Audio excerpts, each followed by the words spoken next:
warga dibuat gempar seorang gadis berbadan ular ditemukan hidup dalam hutan belantara. Di sebuah desa kecil yang dikelilingi hutan lebat, hiduplah seorang gadis bernama Ratna. Wajahnya begitu rupawan, dengan kulit sehalus sutra yang memancarkan kilauan keindahan, serta rambutnya yang hitam pekat dan berkilau seperti malam tanpa bintang. Tak ada yang bisa menyangkal pesonanya, bahkan di antara para gadis desa lainnya yang juga memiliki kecantikan alami. Namun, di balik keelokan rupa itu, tersembunyi sebuah hati yang keras dan dingin. Ratna dikenal sebagai gadis durhaka. Bukan sekali atau dua kali ia membentak orang tuanya yang sudah tua renta, yang tubuhnya mulai lemah digerogoti usia dan kelelahan. Bukannya menunjukkan rasa kasih dan hormat, Ratna justru memanfaatkan kelemahan mereka. Ia sering memerintah dengan nada tinggi dan memperlakukan orang tuanya seperti pelayan. Segala pekerjaan rumah dilimpahkan kepada mereka tanpa sedikit pun niat membantu. Ratna merasa bahwa dirinya adalah pusat dunia, dan semua orang, termasuk orang tuanya sendiri, harus memenuhi segala kebutuhannya. Setiap hari, sang ibu yang tubuhnya semakin lemah berjalan jauh menuju sungai untuk membawa air. Dengan ember besar di tangannya, ia harus menempuh perjalanan melelahkan melewati jalanan berbatu yang terjal.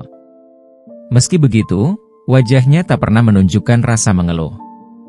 Ia selalu tersenyum, meskipun langkahnya tertatih-tatih.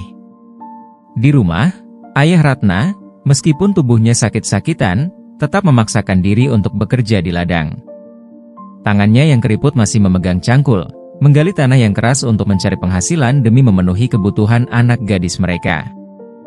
Namun, segala pengorbanan itu tampaknya tak ada artinya bagi Ratna. Ia hanya memikirkan dirinya sendiri. Bahkan rasa terima kasih tak pernah terlintas di bibirnya. Suatu pagi, seperti biasanya, Ratna memanggil ibunya dengan nada kasar. "Cepat siapkan makananku. Aku lapar," bentaknya dari ruang depan, tempat ia duduk santai sambil memandangi kuku-kukunya yang baru saja ia ket dengan warna cerah. Ibunya, yang saat itu sedang menumbuk padi di dapur, mendongak sejenak. Wajahnya berkeringat, tetapi ia tetap menjawab dengan nada lembut, "Sabarlah, nak. Ibu sedang mengerjakan ini untukmu." Ratna mendengus kesal. "Kau selalu lambat. Apa susahnya menyiapkan makananku lebih cepat?" Ia bahkan menghentakkan kakinya ke lantai, seolah-olah ingin menunjukkan betapa tidak sabarnya ia. Di balik kesabaran sang ibu, ada luka yang terus bertambah. Namun, ia memilih untuk diam, karena ia tahu Ratna tak akan mendengarkan. Ratna hanya memikirkan dirinya sendiri, tanpa sedikit pun rasa peduli pada jerih payah kedua orang tuanya. Sementara itu, ayahnya yang mendengar bentakan dari kamar hanya bisa menghela napas panjang. Tubuhnya yang lemah tidak memungkinkannya untuk turun tangan, tetapi hatinya terluka melihat bagaimana anak yang mereka besarkan dengan kasih sayang berubah menjadi sosok yang begitu keras kepala dan tak tahu terima kasih. "Ratna, tidakkah kau bisa membantu ibumu sekali saja?" tanya ayahnya dari tempat tidurnya. Suaranya terdengar lemah tetapi penuh harapan. Namun, Ratna hanya melirik sekilas ke arah kamar ayahnya. "Ayah istirahat saja. Jangan ikut campur urusanku dan ibu," jawabnya dengan nada acuh tak acuh. Para tetangga yang sering lewat depan rumah mereka mulai memperhatikan perilaku Ratna. Mereka saling berbisik, membicarakan bagaimana gadis cantik itu memperlakukan orang tuanya. "Cantik memang, tapi sayang hatinya seburuk itu," ujar seorang wanita parubaya kepada tetangganya. Kasihan sekali ibu dan ayahnya. Mereka bekerja mati-matian untuknya, tapi balasannya hanya bentakan. Gunjingan tentang Ratna semakin meluas di desa kecil itu, tetapi gadis itu tidak peduli. Ia bahkan tidak menyadari bagaimana semua orang mulai menjauh darinya. Bagi Ratna, apa yang dipikirkan orang lain tak penting. Yang penting adalah dirinya sendiri, kenyamanannya, dan keinginannya. Namun, keburukan tak pernah dibiarkan tanpa pembalasan. Alam menyaksikan segalanya, dan seringkali, keadilan datang dengan cara yang tak terduga. Tetangga-tetangga mereka mulai melihat bahwa meskipun Ratna selalu mendapatkan apa yang ia inginkan, hidupnya tampak kosong, seolah ada sesuatu yang hilang. Tapi Ratna, dengan egonya yang besar, tidak pernah menyadari bahwa tindakannya perlahan-lahan membawa dirinya menuju kehancuran yang tak dapat ia hindari. Ratna berdiri di depan gua itu dengan rasa penasaran yang mengalahkan ketakutannya. Udara di dalam gua terasa dingin, hampir menusuk kulit, namun ada kilauan dari pantulan dinding gua yang membuat tempat itu terlihat begitu memikat. Dalam hatinya, Ratna berpikir, ya apa yang ditakutkan orang-orang tentang tempat ini? Hanya gua biasa, meskipun agak menyeramkan. Tanpa pikir panjang, ia melangkah masuk. Suara langkah kakinya menggema, dan semakin ia masuk ke dalam, suasana menjadi semakin sunyi. Hanya terdengar tetesan air yang jatuh dari stalaktit di langit-langit gua. Aroma lembab bercampur dengan bau tanah basah membuat Ratna sedikit mengerutkan hidungnya, tetapi rasa ingin tahunya lebih besar. Ketika ia tiba di sebuah ruangan besar di dalam gua, matanya membelalak. Di tengah ruangan, ada sebuah altar batu yang dikelilingi oleh pancaran cahaya keemasan. Ratna mendekat perlahan, dan saat itulah ia melihatnya. Seekor ular besar dengan sisik yang berkilauan seperti emas murni sedang melingkar di atas altar. Ukurannya sangat besar, dengan mata merah menyala yang seolah menembus langsung ke jantungnya. Ratna terdiam sejenak, antara kagum dan takut. Sisik emas? Kalau aku bisa menangkapnya, pasti aku akan kaya raya, pikirnya dengan serakah. Ia lupa bahwa ia berada di hutan terlarang, lupa pada peringatan orang tuanya, dan bahkan lupa pada rasa takut yang sebelumnya sempat menghantui langkahnya. Ular itu membuka matanya perlahan, menatap Ratna dengan tatapan tajam dan penuh wibawa. Meski tak berkata-kata, kehadiran ular itu membawa aura yang begitu kuat. Ratna mundur sedikit, tapi kemudian ia menegakkan tubuhnya. Ia tidak ingin terlihat lemah, bahkan di hadapan makhluk sebesar itu.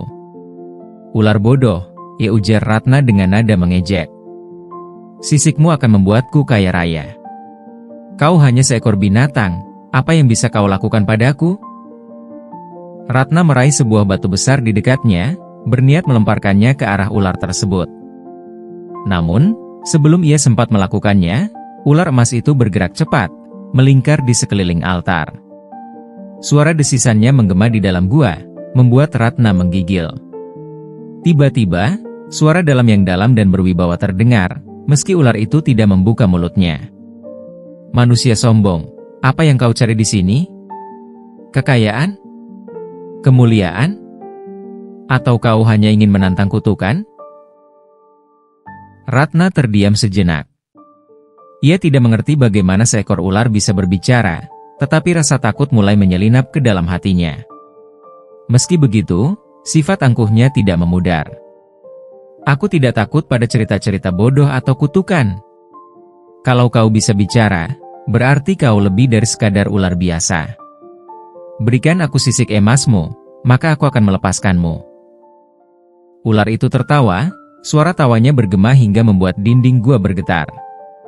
Manusia tamak sepertimu tak layak mendapatkan apapun. Aku tahu siapa dirimu, Ratna. Aku tahu hati kotormu, cara kau memperlakukan orang tuamu, dan betapa besarnya keserakahanmu. Kau hanya peduli pada diri sendiri, bahkan kepada mereka yang telah memberikan segalanya untukmu. Ratna tersentak. Kau tidak tahu apa-apa tentangku, ia teriaknya, meski suaranya terdengar gemetar. Aku tahu lebih dari yang kau kira, ibalas ular itu dengan suara bergetar yang penuh ancaman. Dan sekarang, kau telah membuat kesalahan besar dengan datang ke sini. Setiap tindakan ada konsekuensinya, Ratna. Kau telah menunjukkan bahwa kau tidak hanya durhaka kepada orang tuamu, tetapi juga kepada alam. Hari ini, kau akan belajar arti sebenarnya dari kesombongan. Sebelum Ratna sempat bergerak, ular emas itu melingkar dengan cepat ke arahnya, matanya menyala lebih terang dari sebelumnya. Tiba-tiba, sebuah cahaya menyilaukan memenuhi gua, membuat Ratna berteriak. Tubuhnya terasa panas, seperti ada api yang membakar setiap inci kulitnya. Ia ingin lari, tetapi kakinya seperti terpaku di lantai gua.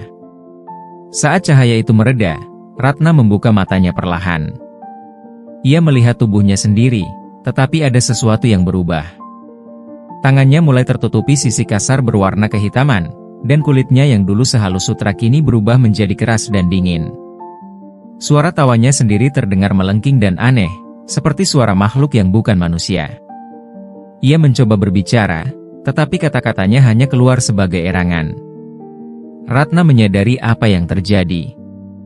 Tubuhnya perlahan berubah menjadi sesuatu yang mengerikan, sesuatu yang tidak lagi manusia. Ular itu menatapnya dengan tenang, lalu berkata, kau telah memilih jalan ini, Ratna. Kini, kau akan menjadi bagian dari hutan ini, terkutuk untuk selamanya. Hanya penyesalan sejati yang bisa membebaskanmu, tetapi aku meragukan hatimu mampu melakukannya. Dengan satu gerakan cepat, ular emas itu melesat pergi, meninggalkan Ratna yang kini tidak lagi memiliki wujud manusia. Ratna mencoba berlari keluar dari gua, tetapi kakinya yang berubah menjadi sisik besar menghalanginya. Ia terjatuh, berteriak, tetapi suaranya tidak lagi terdengar seperti suara seorang gadis cantik, melainkan seperti suara hewan yang terperangkap. Hari itu, Ratna menghilang dari desa. Tidak ada yang tahu kemana ia pergi. Namun, para penduduk desa yang berani mendekati hutan sering mendengar suara jeritan melengking dari dalam gua, suara yang bercampur dengan erangan penuh penyesalan. Desas-desus menyebar bahwa gua itu kini dihuni oleh makhluk mengerikan. Kutukan atas kesombongan dan kedurhakaan seorang gadis bernama Ratna. Ratna berdiri dengan tongkat di tangannya, terengah-engah setelah menghabisi nyawa ular emas yang tampak begitu berwibawa. Tubuh ular itu perlahan berubah menjadi debu berkilauan, terbawa angin yang entah datang dari mana. Namun, alih-alih merasa takut atau bersalah, Ratna justru tersenyum penuh kemenangan. "Hah, penjaga alam suci," katanya. "Sekarang kau sudah mati, dan aku bebas mengambil harta karun di tempat ini," gumamnya sambil melangkah menuju altar yang masih bersinar terang. Namun, sebelum ia bisa menyentuh altar itu, cahaya yang memancar tiba-tiba berubah menjadi begitu menyilaukan, hingga Ratna harus menutup matanya dengan tangan. Dari dalam cahaya itu, terdengar suara lembut namun tegas, seperti suara yang berasal dari langit. "Ratna, engkau telah membunuh penjaga alam yang suci." Hatinya penuh kasih, melindungi keseimbangan dunia, tetapi engkau membalasnya dengan kejahatan. Dosa-dosamu yang telah menumpuk kini mencapai puncaknya. Kau tidak hanya durhaka kepada orang tuamu, tetapi juga kepada alam semesta. Kini, engkau akan menerima kutukan atas perbuatanmu. Ratna mencoba berbicara, tetapi suaranya tercekat di tenggorokan. Ia ingin membela diri, tetapi ia tahu dalam hatinya bahwa kata-kata suara itu benar. Namun, sifat angkuhnya tidak bisa menerima kebenaran. Ia berteriak, kutukan? Aku tidak takut pada siapapun, bahkan pada alam ini. Kalau kau pikir aku akan menyesali perbuatanku, kau salah besar." Cahaya di altar itu semakin terang, memancarkan gelombang panas yang membuat Ratna mundur beberapa langkah. Lantai gua yang dingin berubah menjadi panas, dan dinding-dinding gua mulai memantulkan suara-suara yang tidak biasa, erangan, bisikan, dan isak tangis. Ratna menoleh ke sekeliling dengan panik. Untuk pertama kalinya, rasa takut merayap di dalam dirinya. Suara itu berbicara lagi, kali ini lebih keras dan menggema di seluruh ruangan. Engkau akan memahami rasa sakit dan kehilangan yang engkau sebabkan kepada orang lain. Dari detik ini, kau akan menjadi makhluk yang tidak diinginkan, terusir dari dunia manusia, dan terlupakan oleh cinta. Setiap langkahmu akan membawa penyesalan, tetapi hanya hatimu sendiri yang bisa menghentikan kutukan ini. Tiba-tiba, tanah di bawah kaki Ratna mulai bergetar. Ia kehilangan keseimbangan dan jatuh ke lantai.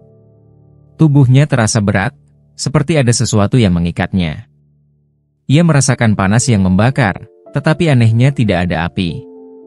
Ketika ia melihat tangannya, kulitnya mulai berubah. Dari kulit halus yang pernah ia banggakan, kini perlahan berubah menjadi sisik kasar dan berwarna kehitaman. Ratna berteriak keras, mencoba melepaskan dirinya dari perubahan itu, tetapi tidak ada yang bisa ia lakukan. Tubuhnya terus berubah. Rambutnya yang panjang dan hitam kini rontok satu persatu, hingga hanya menyisakan kulit bersisik di kepalanya. Kakinya melebur menjadi satu, memanjang dan membentuk ekor yang mengerikan. Teriakannya berubah menjadi desisan melengking, suara yang bahkan tidak lagi terdengar manusiawi. "Apa yang terjadi padaku?" "Tidak. Tidak. Aku tidak ingin ini, jeritnya, tetapi suara itu hanya menggema di gua yang sepi. Suara dari cahaya itu berbicara untuk terakhir kalinya. Engkau kini menjadi simbol dari keangkuhan dan dosa.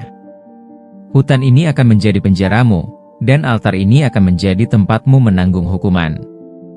Setiap jiwa yang memasuki tempat ini akan melihatmu dan mengetahui kisahmu, sebagai peringatan bahwa dosa dan keserakahan tidak pernah membawa kebahagiaan.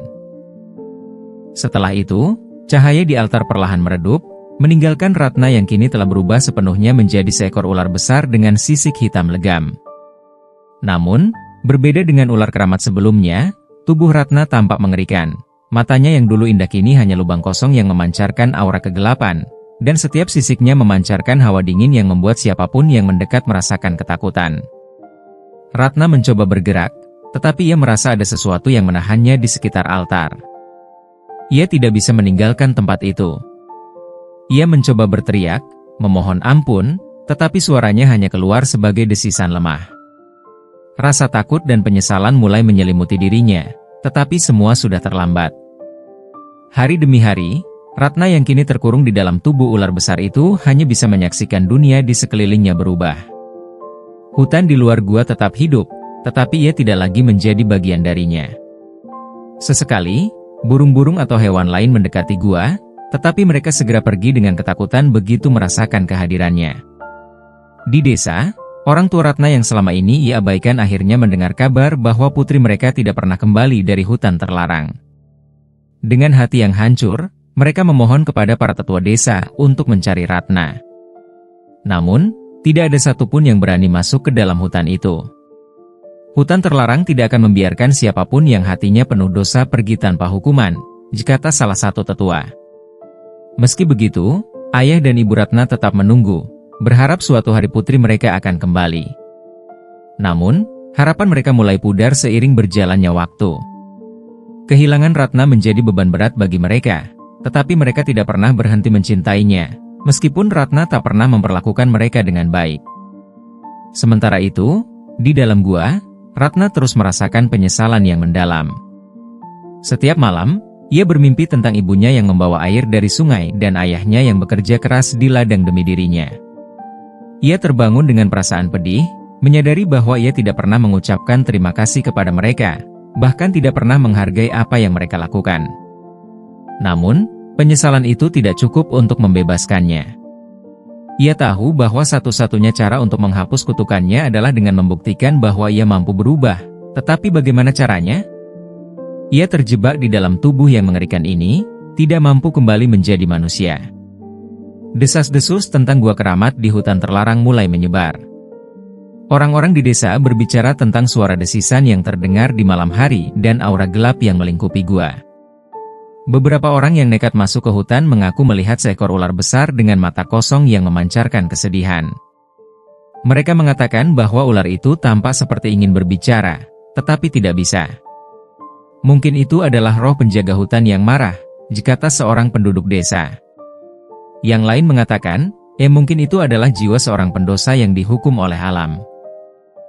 Ratna menatap air sungai dengan mata yang membelalak, tak percaya pada apa yang dilihatnya. Tubuhnya yang dulu sempurna kini telah berubah menjadi sesuatu yang mengerikan. Dari pinggang ke bawah, tubuhnya memanjang menjadi ekor ular dengan sisik berkilau, tetapi bukannya indah. Sisik itu justru memancarkan hawa dingin yang menusuk. Ia menyentuh sisik itu dengan tangan gemetar, berharap ini hanyalah mimpi buruk. Namun, rasa dingin yang menjalar dari tubuhnya memastikan bahwa ini nyata. Tidak. Ini tidak mungkin terjadi. Aku manusia, bukan monster, jeritnya, suaranya menggema di sepanjang sungai. Ia mencoba berdiri, tetapi keseimbangan tubuhnya hilang. Kaki yang dulu menopang langkah angkuhnya kini telah hilang, digantikan oleh ekor besar yang berat dan sulit ia kendalikan. Dengan putus asa, ia menyeret dirinya ke tepi sungai, berharap menemukan jawaban atas apa yang terjadi. Namun, dimanapun ia memandang, hanya ada keheningan hutan yang menatapnya kembali.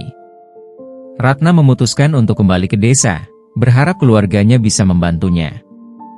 Namun, saat ia mendekati desa, jeritan dan teriakan ketakutan menyambutnya. Anak-anak yang sedang bermain segera berlari ke dalam rumah mereka, sementara para penduduk yang melihatnya dari kejauhan berbisik dengan nada penuh ketakutan. "Itu bukan manusia. Itu monster," seru seseorang sambil menutup pintu rumahnya dengan keras. "Bukankah itu Ratna? Gadis durhaka itu?" tanya yang lain, matanya melebar ngeri. "Apa ini balasan atas dosa-dosanya?" Ratna mencoba mendekati mereka, air mata mengalir di pipinya. "Tolong, ini aku. Ratna. Aku bukan monster," teriaknya, tetapi tak ada yang berani mendekat. Mereka hanya menatapnya dengan tatapan penuh ketakutan dan jijik. Pertemuan dengan orang tua. Dengan hati yang hancur, Ratna menyeret tubuhnya ke rumah orang tuanya. Ia berharap mereka akan menerimanya, meskipun ia tahu betapa buruknya ia memperlakukan mereka selama ini. Ketika ia tiba di depan rumah, ia melihat ibunya sedang menyapu halaman, wajahnya yang lelah tampak lebih tua dari sebelumnya. Namun, begitu ibunya melihat Ratna, sapu di tangannya jatuh ke tanah. "Ratna, apa yang terjadi padamu?" tanya ibunya dengan suara gemetar, matanya dipenuhi campuran ketakutan dan kesedihan. "Ibu, tolong aku. Aku tidak tahu apa yang terjadi. Aku berubah menjadi seperti ini," kata Ratna sambil mendekati ibunya. Namun, sebelum ibunya bisa merespons, ayah Ratna keluar dari dalam rumah. Wajahnya yang letih berubah menjadi pias saat melihat kondisi putrinya. "Apa yang kau lakukan, Ratna? Apa dosa yang begitu besar hingga kau dihukum seperti ini?" tanyanya dengan nada keras, tetapi ada luka di balik kata-katanya. Ratna terisak, jatuh ke tanah sambil memohon ampun. "Aku membunuh ular keramat di hutan, Ayah.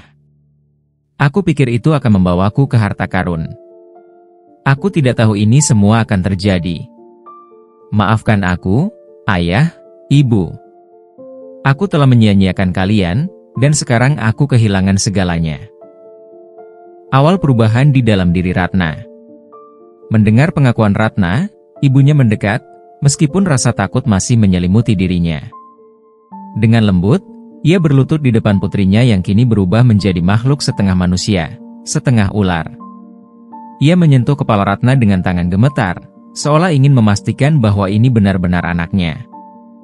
"Ratna, kami sudah memaafkanmu bahkan sebelum kau meminta. Tapi kutukan ini bukan hanya tentang dosa di hutan. Kau harus menyembuhkan hatimu sendiri untuk membebaskan diri dari penderitaan ini," kata ibunya lembut. Namun, ayahnya hanya berdiri di sana, menatap Ratna dengan mata yang penuh kekecewaan. "Aku sudah bilang, kesombonganmu akan menghancurkanmu, Ratna. Kini, lihat dirimu. Kau telah membawa aib kepada keluargamu. Bagaimana kami bisa menolongmu jika kau sendiri tidak mau berubah?" Kata-kata ayahnya menusuk hati Ratna seperti belati. Ia tahu ayahnya benar. Selama ini, ia hanya memikirkan dirinya sendiri, tanpa peduli pada orang tuanya atau siapapun di sekitarnya. Rasa bersalah membanjiri dirinya, dan untuk pertama kalinya dalam hidupnya, Ratna merasakan penyesalan yang tulus. Mencari jalan keluar. Ratna memutuskan untuk tinggal di pinggiran desa, jauh dari pandangan penduduk. Setiap hari, ia mencoba memperbaiki kesalahannya dengan membantu orang tuanya sebisa mungkin. Meski tubuhnya kini sulit bergerak, ia mulai mengambil air dari sungai untuk ibunya, sebuah tugas yang dulu ia anggap remeh. Ia juga mencoba membantu ayahnya di ladang, meskipun seringkali ia gagal karena tubuhnya yang berubah. Tetapi, setiap kali ia berusaha, ia merasa ada sesuatu yang berubah dalam dirinya. Sisiknya yang dingin perlahan mulai kehilangan kilau gelapnya, dan bagian kecil kulitnya mulai kembali normal. Namun, proses itu berjalan lambat, dan setiap malam ia bermimpi tentang ular emas yang dibunuhnya, wajahnya penuh dengan kesedihan. "Aku akan memperbaiki semuanya," bisik Ratna pada dirinya sendiri. "Aku akan membuktikan bahwa aku bisa berubah." Namun, perjalanan untuk menghapus kutukan itu masih panjang. Meskipun ia berusaha keras, sebagian besar penduduk desa masih memandangnya dengan rasa takut dan jijik. Hanya orang tuanya yang tetap mendukungnya, meskipun ayahnya masih sulit menunjukkan kasih sayang secara langsung. "Ratna, Perubahan itu butuh waktu, kata ibunya suatu hari. Tetapi kau harus percaya bahwa hati yang tulus akan selalu menemukan jalan. Dan untuk pertama kalinya, Ratna mulai percaya bahwa mungkin, suatu hari, ia akan menemukan cara untuk menghapus kutukannya dan kembali menjadi manusia seutuhnya. Tetapi untuk saat ini, ia harus belajar menjadi manusia, meski dalam wujud yang tidak lagi seperti manusia. Ratna berdiri di tengah kerumunan penduduk desa yang memandangnya dengan campuran takut dan benci. Wajah-wajah yang dulu ia kenal kini tampak asing dan penuh kebencian. Anak-anak berlindung di balik tubuh orang tua mereka, sementara para lelaki membawa tongkat dan obor, siap mengusirnya dengan kekerasan jika perlu. Dia adalah pembawa malapetaka, teriak seorang pria tua dari barisan depan. Sejak dia berubah menjadi makhluk itu, panen kita gagal, dan hujan tak lagi turun. Aku tidak pernah melakukan apapun pada kalian. Ratna berteriak, suaranya parau oleh emosi. Ini hanya hukumanku. Aku tidak membawa bencana ke desa ini. Namun, kata-katanya tak berarti apa-apa bagi mereka. Seorang wanita muda mendekat, wajahnya penuh amarah. Kau telah membunuh penjaga keramat di hutan. Kau pikir itu tidak berdampak pada kami? Seluruh desa ini kini dikutuk karena dosamu. Ratna mundur perlahan, tubuhnya yang setengah ular menggeliat di tanah yang dingin. Ia merasa tak ada tempat aman di antara mereka. Sebuah tongkat dilemparkan ke arahnya, meleset tipis dari kepalanya. Orang tua yang hancur. Ibunya, yang berdiri di antara kerumunan, berusaha melangkah maju, tetapi para penduduk mencegahnya. Dengan suara penuh kesedihan, ia memanggil putrinya. Ratna, maafkan kami. Kami tidak bisa melawan kehendak desa. Pergilah, nak. Pergilah sebelum mereka menyakitimu lebih jauh. Mata Ratna berkaca-kaca. Ibu, ayah, kalian benar-benar ingin aku pergi? Kalian tidak akan mencoba membelaku? Tanyanya, suaranya bergetar. Ayahnya, yang biasanya keras, hanya menunduk dalam diam. Wajahnya tampak lebih tua dari biasanya, dengan ekspresi penuh beban yang tak bisa ia ungkapkan. Ratna, ini demi keselamatanmu juga. Desa ini sudah tak lagi menerimamu. Pergilah ke tempat di mana kau bisa hidup tanpa ancaman, katanya tanpa menatap langsung ke matanya. Ratna merasa dunia runtuh. Orang tua yang selama ini ia abaikan, yang ia sakiti dengan perkataan dan tindakannya, kini memalingkan wajah darinya. Hatinya hancur, tetapi ia tahu mereka juga tak punya pilihan. Pengusiran yang menyakitkan. Ratna akhirnya menyerah. Ia tidak ingin mempersulit keadaan, meskipun hatinya dipenuhi kepahitan. Dengan langkah perlahan, ia menyeret tubuhnya menuju batas desa. Setiap langkah terasa seperti luka baru, terutama saat mendengar bisikan dan ejekan dari para penduduk. Lihatlah, bahkan orang tuanya sendiri tidak mau menerimanya, bisik seorang wanita tua. Itulah balasan bagi mereka yang tamak dan durhaka, ditambah yang lain. Setelah melewati gerbang desa, Ratna menoleh sekali lagi. Ia berharap, meski hanya sekejap, ibunya akan berlari memeluknya atau ayahnya akan memanggilnya untuk kembali. Tapi tidak ada yang terjadi. Mereka hanya berdiri di sana, membisu, membiarkannya pergi. Kembali ke hutan. Dengan hati yang remuk, Ratna berjalan menuju hutan, tempat segalanya dimulai. Bayangan gua tempat ular keramat dulu tinggal kini memenuhi pikirannya. Ia merasa seperti kembali ke lubang dosa yang ia gali sendiri. Namun, hutan kini tampak berbeda. Pohon-pohon yang dulu hijau rimbun kini layu dan kering, seolah tempat itu ikut merasakan kutukan yang dibawa Ratna. Ia menyusuri jalan yang gelap dan sepi, diiringi suara angin yang melolong seperti jeritan makhluk-makhluk tak kasat mata. Saat ia tiba di dekat gua, tubuhnya lemas. Ia jatuh berlutut di depan pintu masuk, menatap ke dalam kegelapan yang pekat. Aku tahu ini salahku. Aku pantas menerima semua ini. Tapi bagaimana aku bisa memperbaikinya? Isaknya. Tiba-tiba, suara lembut namun tegas yang pernah ia dengar sebelumnya kembali bergema di sekitarnya. Ratna, kau telah menyadari dosamu, Tetapi itu baru awal. Perjalananmu untuk menebus kesalahan akan penuh dengan penderitaan dan pengorbanan. Bersiaplah untuk menghadapi cobaan yang sesungguhnya. Ratna mengangkat wajahnya, menatap ke dalam gua yang kini memancarkan cahaya redup. Ratna kini menjalani hari-harinya dalam kesendirian di tengah hutan. Dengan tubuh setengah ular, ia melata di antara akar-akar pohon yang menjalar seperti jerat, mencoba mencari makanan dan tempat berlindung. Buah-buahan liar menjadi santapannya sehari-hari, sementara ia mulai belajar berburu hewan-hewan kecil dengan kelincahan tubuh barunya. Awalnya, ia merasa jijik pada dirinya sendiri. Setiap kali melihat ekornya yang panjang dan bersisik, ia ingin menangis. Namun, lambat laun, ia mulai menerima kenyataan. Tubuh barunya memberinya kemampuan yang tak pernah ia miliki sebelumnya. Kecepatan, kelincahan, dan ketajaman indera yang hampir seperti makhluk buas. Di sekelilingnya, ular-ular hutan mulai berdatangan, melingkar di dekatnya, seolah menjadikannya sebagai pemimpin mereka. Ular-ular itu membawakan makanan, menjaga gua tempat ia tinggal, bahkan menemaninya dalam keheningan malam. Meski ada sedikit rasa nyaman, hatinya tetap terasa hampa. Pelajaran dari alam. Suatu hari, saat berjemur di bawah sinar matahari pagi, seekor ular besar mendekatinya. Ular itu tampak tua, dengan sisik yang pudar dan gerakannya lambat. Namun, matanya tajam, penuh kebijaksanaan. "Mengapa kau terlihat begitu sedih, wahai pemimpin kami?" tanya ular itu dengan suara serak yang bergema di pikirannya. Ratna terkejut. Ia baru menyadari bahwa ia kini bisa memahami bahasa binatang dengan sempurna.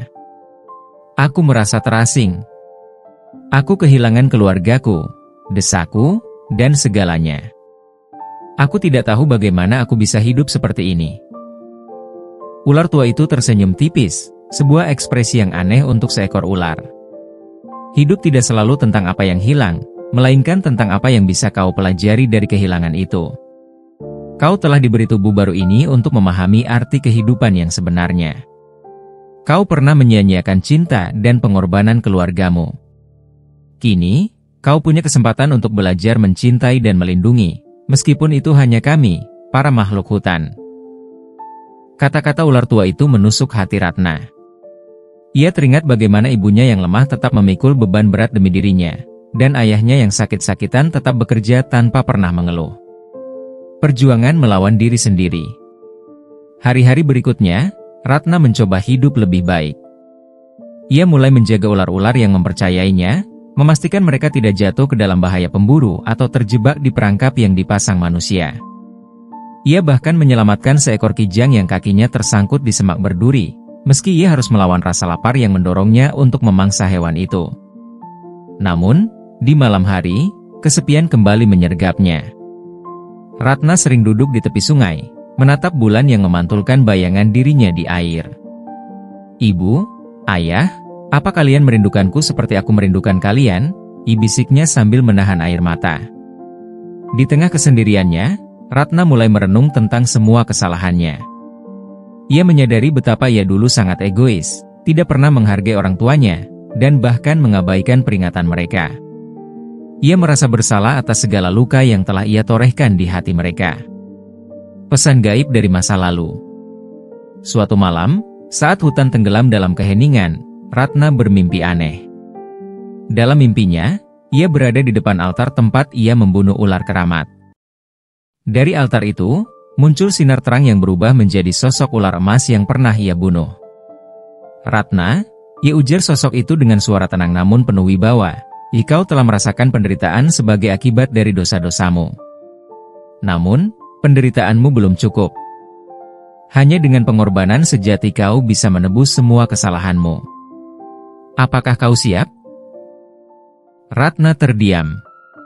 Ia tidak tahu apa arti pengorbanan sejati, tetapi ia tahu ia tidak bisa terus hidup dalam rasa bersalah ini. Dengan gemetar, ia menjawab, "Ya, aku siap melakukan apapun untuk menebus dosaku." Sosok ular emas itu tersenyum samar sebelum menghilang, meninggalkan Ratna terbangun dengan napas memburu. Menemukan tujuan baru. Setelah mimpi itu, Ratna merasa ada sesuatu yang memanggilnya. Ia mulai menjelajahi hutan lebih jauh, membantu hewan-hewan yang terluka, dan menjaga ekosistem di sekitarnya. Ular-ular yang mengikutinya kini tumbuh semakin banyak, menjadikannya pemimpin sejati mereka. Di balik semua itu, Ratna menyadari bahwa ia telah menemukan tujuan baru dalam hidupnya. Ia mungkin tidak bisa kembali ke desa, tetapi ia bisa menebus dosa-dosanya dengan menjaga alam dan makhluk-makhluk di dalamnya. Namun, perjalanan ini baru permulaan. Hati Ratna masih dipenuhi rasa rindu yang mendalam untuk keluarganya. Ia tahu bahwa meski ia telah berubah, bayangan masa lalu tetap menghantuinya. Ia hanya bisa berharap bahwa suatu hari ia akan diberi kesempatan untuk menunjukkan kepada mereka bahwa ia bukan lagi Ratna yang dulu. Malam itu, bulan purnama menggantung di langit, cahayanya menerobos dedaunan hutan dan memantulkan kilauan aneh pada sisik Ratna yang kini telah menjadi bagian dari dirinya. Setelah seharian berkelana, ia tertidur di sebuah gua kecil dekat sungai. Dalam tidurnya, mimpi yang begitu nyata menghampirinya. Di tengah kegelapan, ia melihat sosok ular emas yang pernah ia bunuh. Namun kali ini, ular itu tidak tampak mengancam. Sebaliknya, ia memancarkan aura damai dan kebijaksanaan. "Ratna," suara ular itu menggema lembut, namun dengan kekuatan yang tidak dapat disangkal. "Kau telah melangkah jauh sejak hari kau membunuhku. Aku telah mengawasi setiap langkahmu." Ratna merasa tubuhnya gemetar dalam mimpi itu. "Aku tidak tahu bagaimana memperbaiki semua yang telah kulakukan. Aku hanya berusaha untuk menjadi lebih baik." "Kutukan ini bukan hanya hukuman," ujar arwah ular, matanya bersinar seperti dua permata. "Ini adalah kesempatan. Kesempatan untuk mengubah dirimu menjadi seseorang yang tidak hanya peduli pada dirinya sendiri. Jika kau benar-benar tulus dalam perubahanmu, kau dapat menggantikan tugasku. Menjadi penjaga alam yang baru." Ratna tidak tahu harus berkata apa. Tawaran itu terdengar seperti beban yang luar biasa, tetapi juga seperti jalan menuju penebusan. Dengan gemetar, ia bertanya, "Bagaimana caranya? Apa yang harus aku lakukan?" "Jaga keseimbangan. Lindungi mereka yang lemah. Hutan ini adalah rumah bagi banyak makhluk, seperti dulu keluargamu adalah rumah bagimu. Berikan cintamu kepada mereka sebagaimana mereka memberikan kehidupan kepada dunia. Jika kau berhasil, kutukanmu akan berubah menjadi anugerah. Jika tidak, kau akan tetap seperti ini selamanya." Dengan kata-kata itu, arwah ular menghilang, dan Ratna terbangun dengan napas tersengal. Melindungi hutan dan menemukan diri. Pagi itu, Ratna memulai perjalanan barunya. Ia mulai membersihkan hutan dari jebakan-jebakan yang dipasang pemburu, mengusir para pencuri kayu yang merusak pepohonan, dan membantu hewan-hewan yang terluka. Setiap tindakan kecil yang ia lakukan, ia rasakan seperti setetes air yang mulai memenuhi wadah kosong di hatinya. Namun, tugas ini tidak mudah. Suatu hari, ia menemukan seekor rusa kecil yang terjebak dalam perangkap berduri.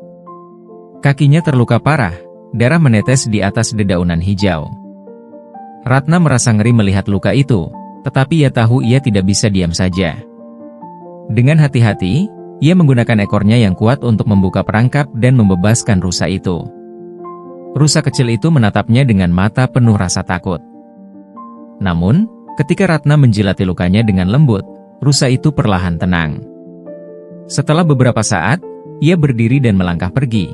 Tapi sebelum itu, ia sempat membalikan kepala, seolah mengucapkan terima kasih. Momen-momen seperti itu membuat Ratna merasa dirinya hidup kembali. Untuk pertama kalinya, ia merasakan kepuasan yang datang bukan dari memenuhi keinginannya sendiri, tetapi dari memberikan sesuatu untuk dunia di sekitarnya. Konflik dengan pemburu. Suatu sore, ketika Ratna sedang berkeliling hutan, ia mendengar suara ribut. Dari balik pepohonan, ia melihat beberapa pria membawa senapan dan jerat besar. Mereka adalah pemburu yang sering merusak hutan. "Lihat, ini jejak harimau. Kalau kita menangkapnya, kita bisa menjual kulitnya dengan harga tinggi," salah satu dari mereka berkata. Ratna merasa darahnya mendidih. Ia tidak bisa membiarkan mereka menghabisi hewan-hewan yang tinggal di hutan ini. Dengan keberanian yang entah datang dari mana, ia melata mendekati mereka. Ketika para pemburu menyadari kehadirannya, mereka terkejut dan ketakutan. Apa itu? Setengah manusia, setengah ular? Ratna tidak mundur. Dengan suara lantang, ia berkata, pergi dari hutan ini, atau kalian akan menghadapi kemarahan alam." Namun, para pemburu tidak mudah menyerah. Mereka mencoba menyerangnya, tetapi dengan kecepatan dan kekuatan barunya, Ratna berhasil melawan mereka. Ia mematahkan senjata mereka dan mengusir mereka dari hutan. Setelah kejadian itu, Ratna merasa lebih yakin akan perannya. Ia kini bukan hanya seorang gadis yang menebus dosa, tetapi seorang penjaga yang melindungi keseimbangan alam. Membangun kehidupan baru. Waktu berlalu, dan Ratna mulai diterima oleh makhluk-makhluk hutan sebagai bagian dari mereka. Ular-ular menjadikannya ratu, burung-burung berkicau untuk menyambutnya setiap pagi, dan bahkan harimau yang ganas tidak menganggapnya sebagai ancaman. Namun, di lubuk hatinya, Ratna masih merasa ada yang kurang. Ia merindukan keluarganya. Setiap malam, ia menatap bulan dan bertanya-tanya apakah orang tuanya memikirkan dirinya. Ratna tahu bahwa jalan untuk menebus dosa-dosanya masih panjang. Ia tidak tahu apakah ia akan pernah diampuni oleh arwah ular keramat, atau apakah ia akan pernah bisa kembali menjadi manusia sepenuhnya. Tetapi untuk pertama kalinya dalam hidupnya, ia merasa bahwa ia sedang berjalan di jalan yang benar. Dengan tubuh setengah ular dan hati yang telah berubah, Ratna kini menjalani hidup sebagai penjaga hutan. Ia belajar bahwa cinta dan tanggung jawab bukan tentang apa yang kita dapatkan, tetapi tentang apa yang kita berikan. Dan meski perjalanan ini penuh dengan tantangan, ia berjanji pada dirinya sendiri bahwa ia tidak akan berhenti sampai ia benar-benar menemukan penebusan sejati. Waktu terus berlalu, dan keberadaan Ratna menjadi sebuah cerita yang diceritakan dari mulut ke mulut. Para penduduk desa yang sebelumnya mengusirnya kini mulai mendengar kisah-kisah ajaib dari mereka yang tersesat di hutan namun berhasil selamat karena pertolongannya. Ada cerita tentang seorang bocah yang hampir dimangsa harimau, tetapi tiba-tiba muncul sosok setengah manusia dan setengah ular yang melindunginya. Ada pula kisah seorang pemburu yang jatuh ke jurang namun diselamatkan oleh ekor besar yang muncul entah dari mana. Namun, Ratna tidak pernah memperlihatkan dirinya secara langsung. Ia membantu dari bayang-bayang, memastikan tidak ada manusia yang terlalu dekat dengan tempat tinggalnya. Meski begitu, orang-orang mulai memandangnya bukan sebagai makhluk terkutuk, tetapi sebagai pelindung gaib hutan. Pencarian orang-orang desa. Suatu hari, seorang pemuda bernama Arga, yang dikenal sebagai orang bijak di desanya, memutuskan untuk mencari sosok Ratna. Ia mendengar bahwa makhluk setengah ular itu adalah seorang penjaga hutan yang penuh kasih, dan ia ingin meminta pertolongan untuk desanya yang dilanda kekeringan. Sungai yang mengalir dari hutan mulai surut, membuat para petani kesulitan mengairi ladang mereka. "Aku harus menemukannya," kata Arga kepada penduduk desa. "Jika dia benar-benar penjaga hutan, mungkin dia bisa membantu kita." Dengan keberanian yang besar, Arga berjalan sendirian ke dalam hutan, membawa persembahan berupa buah-buahan dan bunga sebagai tanda hormat. Ia melintasi pepohonan yang menjulang tinggi dan mendengar suara-suara hutan yang penuh misteri. Setiap langkahnya terasa berat, tetapi ia terus maju, yakin bahwa Ratna akan mendengar permohonannya. Pertemuan dengan Arga. Ratna sedang beristirahat di dekat gua ketika ia mendengar suara langkah kaki. Ia mengangkat kepalanya, matanya yang kini seperti mata ular menyipit curiga. Namun, ketika ia melihat seorang pemuda berjalan dengan hati-hati sambil membawa persembahan, ia memutuskan untuk mengamatinya dari kejauhan. Arga berhenti di dekat sebuah pohon besar dan meletakkan persembahannya. Ia lalu berlutut, menunjukkan rasa hormat. "Wahai penjaga hutan," katanya dengan suara lantang namun penuh kerendahan hati, "aku datang bukan untuk mengganggu, tetapi untuk memohon pertolonganmu. Desaku sedang dalam kesulitan. Sungai mulai mengering, dan kami takut akan kelaparan. Jika engkau mendengar permohonanku, tolong bantu kami." Ratna merasakan kehangatan dalam kata-kata Arga. Ia bisa merasakan ketulusan yang berbeda dari orang-orang desa yang biasanya hanya takut padanya. Dengan hati-hati, ia melata keluar dari persembunyiannya. Ketika Arga melihat sosok Ratna, ia terkejut, tetapi ia tidak mundur. Sebaliknya, ia menundukkan kepalanya lebih dalam sebagai tanda penghormatan. "Mengapa kau tidak lari ketakutan seperti yang lain?" ditanya Ratna dengan suara lembut, tetapi penuh rasa ingin tahu. "Aku percaya bahwa engkau adalah pelindung kami. Penampilanmu tidak membuatku takut, karena aku tahu hatimu lebih mulia dari yang terlihat." Ratna terdiam. Kata-kata itu menembus hatinya, mengingatkannya pada betapa jauhnya ia telah berubah. Ia memutuskan untuk membantu pemuda itu. Membantu desa. Ratna memimpin Arga ke hulu sungai, tempat sumber air berada. Ketika mereka tiba, ia melihat bahwa aliran air tersumbat oleh batang-batang pohon yang tumbang dan tanah longsor. Dengan kekuatan ekornya, Ratna membersihkan semua rintangan itu, membebaskan aliran air. Air mulai mengalir deras kembali, memenuhi sungai hingga ke desa. Arga bersujud di hadapannya. "Terima kasih, wahai penjaga hutan. Engkau telah menyelamatkan kami." Ratna hanya mengangguk. "Kembalilah ke desamu, dan sampaikan bahwa aku tidak mencari permusuhan. Aku hanya ingin menjaga hutan ini dan membantu mereka yang benar-benar membutuhkan." Ratna yang menjadi legenda. Ketika Arga kembali ke desa dan menceritakan apa yang terjadi, para penduduk mulai melihat Ratna dengan pandangan yang berbeda. Mereka menganggapnya sebagai dewi hutan, penjaga yang muncul untuk melindungi alam dan manusia. Beberapa penduduk bahkan mulai membawa persembahan ke tepi hutan sebagai tanda terima kasih. Namun, Ratna tetap menjaga jaraknya. Meski ia merasa senang bisa membantu, ia tahu bahwa dosa-dosanya di masa lalu masih menjadi bayangan yang gelap. Namun, setiap langkah yang ia ambil, setiap tindakan kebaikan yang ia lakukan, memberinya harapan bahwa suatu hari ia benar-benar bisa menebus semua kesalahannya. Kisah Ratna terus tersebar ke desa-desa lain, menjadi legenda yang diceritakan dari generasi ke generasi. Dari seorang gadis durhaka yang dikutuk menjadi makhluk setengah ular, ia berubah menjadi penjaga alam yang dihormati.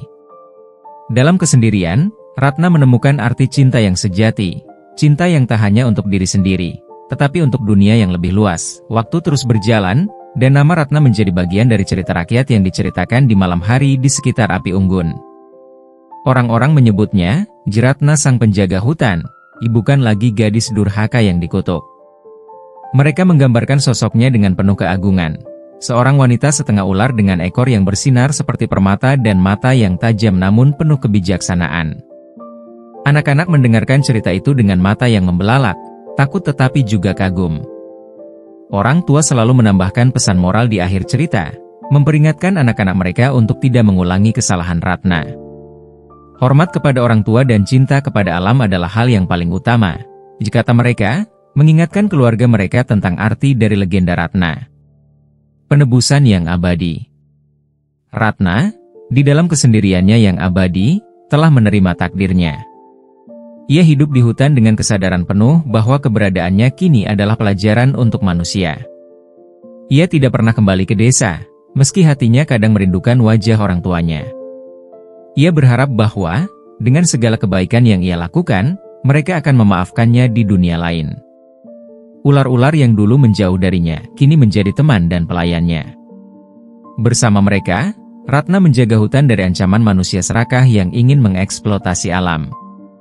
Jika ada yang mencoba merusak pohon-pohon tua atau berburu hewan liar secara berlebihan, mereka akan mendapati diri mereka tersesat di hutan, hanya untuk kembali ke desa dengan kisah tentang sosok setengah ular yang memperingatkan mereka. Namun, Ratna tidak pernah melukai manusia, kecuali jika mereka melanggar batas moral yang fatal. Ia hanya ingin menjadi pelindung, bukan pembalas dendam. Dengan setiap tindakan kebaikan yang ia lakukan, ia merasa sedikit beban dosanya terangkat, meski ia tahu itu tidak pernah sepenuhnya hilang. Akhir yang tak berakhir. Suatu malam, ketika hutan sunyi dan hanya suara burung malam yang terdengar, Ratna duduk di atas batu besar di tepi sungai, memandangi air yang mengalir dengan tenang. Wajahnya terpantul di permukaan air, masih cantik seperti dulu, meski ada kesedihan yang selalu mengintai di balik matanya. Ia mengangkat pandangannya ke langit yang dipenuhi bintang. Dalam hati, ia berdoa, "Tuhan, jika kutukan ini adalah cara Mu untuk mengajarkanku cinta yang sejati, maka aku menerimanya dengan sepenuh hati. Biarkan aku menjaga hutan ini, dan biarkan kisahku menjadi pelajaran bagi mereka yang mendengarnya. Ratna tidak pernah berharap untuk kembali menjadi manusia. Baginya, kehidupan barunya lebih berarti daripada apapun yang pernah ia miliki sebelumnya. Hutan itu adalah rumahnya, dan ia adalah penyeimbangnya, penjaga yang selamanya menjaga harmoni antara manusia dan alam. Warisan Ratna. Kisah Ratna tak pernah hilang, meski generasi berganti. Orang-orang percaya bahwa, ketika mereka berjalan ke dalam hutan dan mendengar suara gemerisik daun atau melihat kilatan ekor ular yang besar, itu adalah tanda bahwa Ratna sedang mengawasi mereka. Di desa, di sebuah pohon besar yang tumbuh di tepi hutan, sering ditemukan persembahan berupa bunga dan buah-buahan. Penduduk desa percaya bahwa ini adalah cara mereka menghormati Ratna, berharap dia terus menjaga keseimbangan alam dan memberi mereka berkah. Legenda Ratna menjadi lebih dari sekadar cerita. Itu menjadi peringatan yang hidup, sebuah pengingat bahwa keegoisan dan keserakahan membawa kehancuran, tetapi pengorbanan dan cinta terhadap alam dapat membawa penebusan. Hingga kini, di bawah pohon besar itu, angin berbisik seolah membawa suara lembut Ratna, mengingatkan siapa saja yang mendengarnya. Jangan durhaka, dan cintailah dunia tempatmu hidup. Sebab, ketika manusia melupakan itu, alam akan mengingatkannya dengan caranya sendiri.